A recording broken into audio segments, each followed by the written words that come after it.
Biblical records describe it as a chest of acacia wood plated in gold, an object that could supposedly part rivers and level cities. This was the Ark of the Covenant, an artifact defined by its alleged supernatural power. For the ancient Israelites, the chest represented the literal, physical presence of God. Housed deep within the temple's Holy of Holies, it served as the sacred repository for the Ten Commandments. Despite its status as the most protected relic in the ancient world, its historical legacy is the vanishing act itself. It has remained missing for over 2,500 years. The search begins in 586 BCE. The Babylonian Empire breached the walls of Jerusalem, destroyed King Solomon's temple, and carried off the city's wealth. This diagram models the records kept by the invaders. The Babylonians were meticulous, cataloging every gold utensil and silver basin they plundered. But while they listed the temple's general treasures, the ledger omits the Ark entirely. The historical absence of the Ark from these records suggests it was extracted from the temple before the fire reached the inner sanctum. Some theories suggest that temple priests, or the prophet Jeremiah, hid the chest locally before the walls were breached.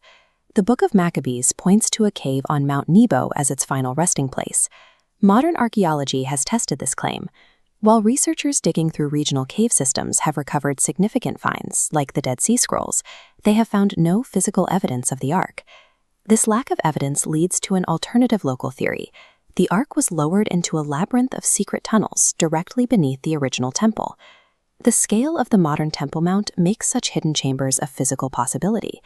However, because the site is a flashpoint for religious and geopolitical tension, any systematic archaeological excavation there is strictly forbidden.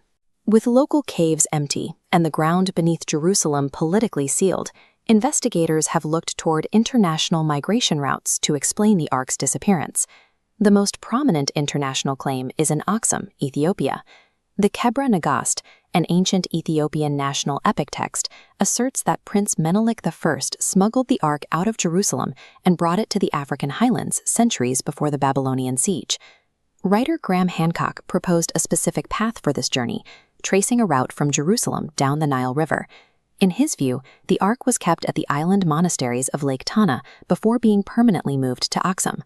Today, the Ethiopian Orthodox Church maintains that the original Ark is kept inside this chapel. It is guarded by a single monk who never leaves the grounds and remains the only person allowed to see it. Verification remains impossible. In 1941, scholar Edward Ollendorff claimed to have entered the chapel and inspected the artifact while serving with the British Army. He later described it as a medieval construction, dismissing its biblical origin. This leaves the Ethiopian claim as a fiercely defended national truth that effectively insulates itself from any objective scientific testing. Further south, the Lemba people of Zimbabwe and South Africa maintain traditions of the Ngoma Lungundu, a sacred drum that emitted the literal voice of God and acted as a powerful weapon, mirroring the biblical Ark. In the 2000s, specialized genetic studies identified a specific marker in the Lemba population, known as the Cohen modal haplotype. This marker is unique to ancient Middle Eastern Jewish priestly lineages, suggesting a direct link between this African community and the Levant. This genetic link provides a framework for the discovery of a physical artifact in a Harare museum storeroom. This wooden replica carbon dates to roughly 1300 AD and was constructed using the core of an even older vessel. This artifact emerged from regions defined by ancient stone architecture, like the ruins of Great Zimbabwe, where oral traditions say the Ark was once kept. The Lemba anomaly suggests the Ark's legacy is a physical template that migrated with its priesthood. Their ability to reconstruct the vessel centuries later indicates the artifact survived as a set of traditions and blueprints carried by the people themselves. Some archaeologists view the search differently. Based on excavations at Kirjath Jearim, they argue the Ark was a political legend, designed to legitimize Jerusalem's central authority. Because the physical chest vanished, it created a historical vacuum. Medieval groups like the Knights Templar co-opted the missing Ark, using the mystery to validate their own holy crusades and claims to divine favor. What began as a localized religious chest in the Middle East evolved into a global obsession, leaving its mark on European architecture and modern film. The power of the Ark today lies in its absence.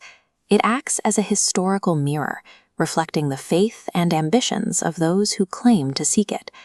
Whether the gold-plated chest is waiting in the dark, or humanity has spent millennia chasing a ghost, remains the ultimate open loop of history.